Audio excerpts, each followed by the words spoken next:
श्रीगौरी वक्त्रपद्मार्का श्रीविघ्नेशा गजानना उत्तिष्ठ सुरसम्पूज्या त्रैलोक्यं पालनं कुरु। श्रीगौरी वक्त्रपद्मार्का श्रीविघ्नेशा गजानना उत्तिष्ठ सुरसम्पूज्या त्रैलोक्यं पालनं कुरु। उत्तिष्ठोत्तिष्ठ हेरम्बा उत्तिष्ठ गणनायका उत्तिष्ठ करुणापूर्णा भक्तानां भाग्यदायका।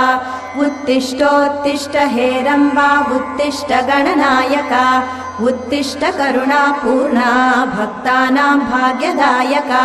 श्रीयाकुवाहन शिवात्मज दिव्यगात्रा श्रीभिन्नदन्तधनुजान्तक सूक्ष्मनेत्रा सर्वार्ति दुःखशमना फणिराजसूत्रा देवा गणेश्वर विभो तव सुप्रभात।